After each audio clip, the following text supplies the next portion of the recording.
जब हिरण्याक्ष का वध हो गया तब हिरण्याकश्यप उसके भाई के मन में बड़ा अमर्ष हो गया, बैर हो गया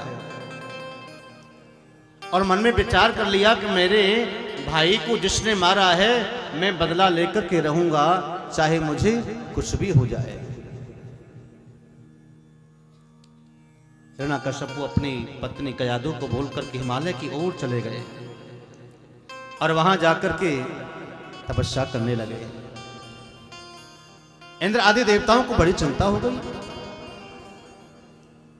कि इसने अगर शक्ति प्राप्त कर ली हिरण्याकश्यपु ने तो ये तो हम सबको परेशान कर देगा। तो बृहस्पति जी अपने गुरुदेव बृहस्पति जी के पास में गए सारे देवता और जाकर के प्रार्थना करने लगे कि हे प्रभु, हे गुरुदेव, हमारी रक्षा करिए और हमें बचाइए। जिस जगह हमारा शत्रु हिरण्याकश्यप तपस्या कर रहा है वहां जाकर के आप किसी न किसी रूप में जाकर के विघ्न डालिए। देवताओं के कहने से बृहस्पति जी गए हिमालय पर, जिससे लता पता वृक्ष के नीचे बैठे थे, तपस्या कर रहे थे, ब्रह्मा को मनाने का प्रयास कर रहे थे। उसी समय जाकर के बृहस्पति जी तोते का रूप बनाकर के बैठ गए डाली पे। नारायण नारायण नारायण नारायण नारायण का शब्द उच्चारण करने लगे। जब ये सुना हिरण्याकश्यपु ने खड़ा हो गया और कहा, कौन है मेरा शत्रु का नाम बोलने वाला? नारायण का। कहां है? मेरे सामने आ।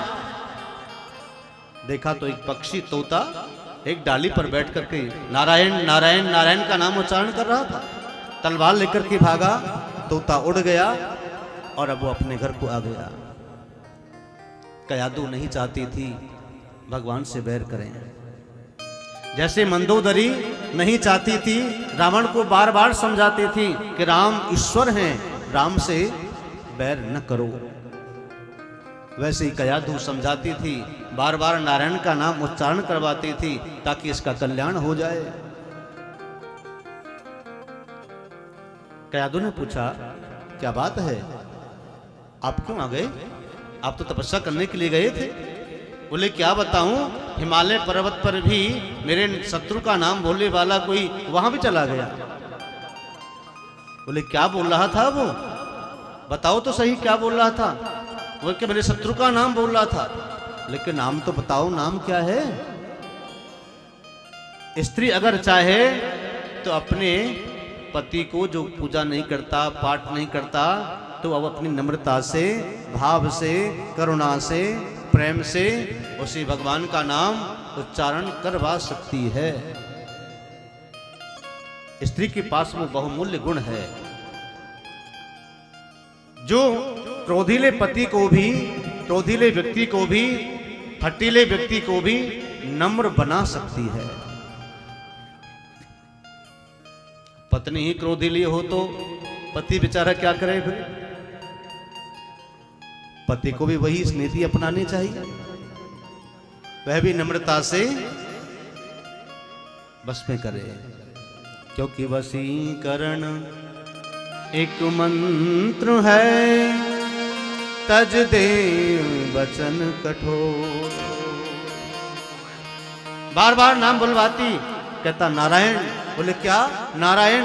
बोले, मैंने सुना नहीं, जरा जोर से बोलो, नारायण नारायण नारायण। सुन लिया? बोले, हाँ अब सुन लिया। तो कोई बात नहीं है, अब दोबारा जाओ। पुनः आए, ब्रह्मा से वरदान प्राप्त कर लिया। जब देवताओं को पता लगा तो इंद्र आदि देवता आए और हिरण्याकश्यप की पत्नी कयाधु को हरण करके लेके जा रहे थे। उस समय कयाधु गर्भवती थी। बीच में नारद जी मिले। नारद जी ने पूछा, ये कौन है, कहाँ लेके जा रहे हो? बोले कि मैं हमारे शत्रु हिरण्याकश्यप की पत्नी है, इसको हम लेके जा रहे हैं। तो नारद जी ने कहा, अबला नारी को आप इस प्रकार से लेके नहीं जा सकते, आप मेरे आश्रम में छोड़िए। तो इंद्र ने कहा, प्रभु हमें इनसे कोई मतलब नहीं है, कोई डर नहीं है, लेकिन इसके हमारे शत्रु का गर्भ में जिसके जो पालक पल रहा है उससे हमें खतरा है। तो नारद जी के कहने से कयाधु को नारद जी के आश्रम में रखा। वहाँ नित्य प्रति भगवान का भजन पूजन और पाठ कथा कीर्तन आदि श्रवण होता था गर्भकाल में। धीरे धीरे गर्भकाल का वो बालक असुर जाति का तो था लेकिन भक्त बन गया। तो गर्भकाल में वो बालक समाधिस्थ होता है।